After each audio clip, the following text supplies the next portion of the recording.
Hello everyone, अभी classes में आपका स्वागत है और मैं अजीत कुमार आज आप सभी के समक्ष क्वेश्चन आंसर वीडियो का एक नया वीडियो लेकर आया हूं। और यह वीडियो 10वीं के सिविक्स यानी कि पॉलिटिकल साइंस यानी नागरिक शास्त्र का चैप्टर 2 रहेगा, जिसका नाम है संघवाद। तो संघवाद का जो चैप्टर है उसमें एक अंक का प्रश्न, जो भी एक अंक का बेहतर प्रश्न बनता है वो लेकर आया हूं, यानी कि 1 मार्क्स का क्वेश्चन आंसर। और संघवाद के क्वेश्चन आंसर का लिए ये पार्ट 1 रहेगा और इसके बाद मैं पार्ट 2 लेकर आऊंगा। तो क्वेश्चन आंसर के फर्स्ट वीडियो में मैंने आपको बताया था कि एक बेहतर क्वेश्चन आंसर किस प्रकार से लिखा जाता है। इसकी जानकारी के लिए आप आई बटन पर क्लिक कर सकते हैं या फिर डिस्क्रिप्शन में पड़े हुए वीडियो से आप उसको देख सकते हैं। तो बात करते हैं हम लोग पहले प्रश्न पर इस वीडियो का। पहला प्रश्न है कि सत्ता का विकेंद्रीकरण किसे कहते हैं। सत्ता का अर्थ होता है पावर, और वो कौन सा पावर? राजनीतिक पावर जो होता है, पॉलिटिकल पावर्स। किसी भी पॉलिटिकल नेता जो होता है या राजनीतिक नेता, पॉलिटिकल लीडर्स के पास जो पावर होता है उसे हम सत्ता कहेंगे। और सत्ता का विकेंद्रीकरण मतलब सत्ता का बांटना। तो सत्ता का विकेंद्रीकरण केंद्र और राज्य सरकार में किया जाता है। तो कहता है कि केंद्र और राज्य सरकार से कुछ शक्तियों को लेकर के स्थानीय स्तर का जो सरकार होता है उसे अगर दे देते हैं तो उसे हम क्या कहते हैं? विकेंद्रीकरण कहते हैं। अगला प्रश्न है कि नगर पालिकाओं और ग्राम पंचायतों के लिए लगभग कितने लोगों का चुनाव होता है। तो नगर पालिका और ग्राम पंचायतों के लिए लगभग 36 लाख लोगों का चयन होता है। भारत में किस राज्य को विशेष राज्य का दर्जा प्राप्त है? तो इसका उत्तर है जम्मू एंड कश्मीर। इस बात को ध्यान से समझने की कोशिश कीजिएगा। ये प्रश्न जो है वह पुराना हो चुका है, क्योंकि जम्मू कश्मीर से विशेष राज्य का दर्जा हटा दिया गया है। लेकिन हो सकता है आपको इस तरह से प्रश्न पूछा जा सकता है कि भारत में किस राज्य को विशेष राज्य का दर्जा प्राप्त था। ओके, तो इसका उत्तर क्या हो जाएगा? जम्मू कश्मीर हो जाएगा। हो सकता है इस साल ये प्रश्न पूछा जा सकता है, तो इसलिए आपको ये जानकारी रखना चाहिए कि भारत में विशेष राज्य का दर्जा प्राप्त वाला राज्य जम्मू कश्मीर था, जिसे समाप्त कर दिया गया।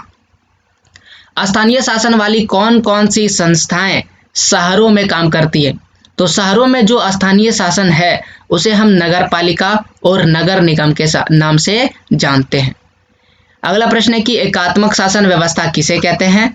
तो एक ऐसी व्यवस्था जिसमें शासन का एक ही स्तर होता है, यानी कि शासन में अलग अलग स्तर नहीं होता है, उसे हम एकात्मक शासन व्यवस्था कहते हैं। और जिसमें शासन का 2 या 2 से अधिक स्तर होता है हम उसे बोलते हैं संघात्मक शासन व्यवस्था।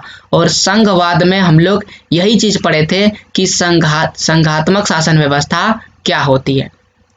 बेल्जियम जो देश था, जो एक यूरोप का देश है, यहाँ पर किस प्रकार की सरकार है। तो यहाँ पर संघीय प्रकार की सरकारें हैं, यानी कि यहाँ का जो शासन व्यवस्था है उसमें 2 स्तर है या 2 से अधिक स्तर है।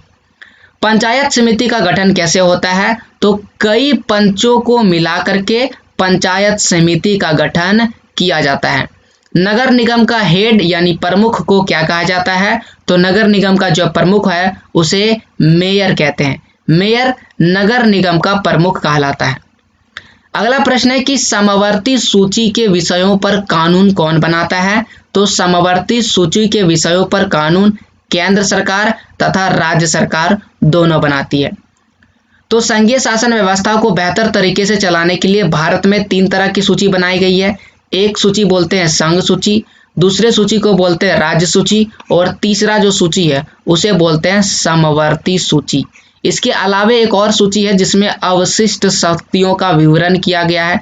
तो इसी प्रकार में इसी सूची में जो समवर्ती सूची है इसमें केंद्र और राज्य सरकार दोनों निर्णय लेती है। तो आने वाले 3 और 5 मार्क्स का जो वीडियो है उसमें इन सभी के विषय में विस्तार से समझेंगे, जिसका लिंक आपको डिस्क्रिप्शन में मिल सकता है। तो वहां पर आप इसका लिंक प्राप्त करके उस वीडियो को देख सकते हैं। तो ये था 1 मार्क्स के यानी कि 1 अंक के लिए जो क्वेश्चन आपके परीक्षाओं में बनता है उसका वीडियो। तो पार्ट 2 में हम लोग 3 और 5 मार्क्स के क्वेश्चन आंसर के विषय में पढ़ेंगे। तो जल्द ही हमारे चैनल को सब्सक्राइब करें ताकि आप 3 और 5 मार्क्स के क्वेश्चन आंसर का भी बेहतर वीडियो प्राप्त कर सकें। अगर आपने इस वीडियो को अंत तक देखा तो आपका बहुत बहुत धन्यवाद।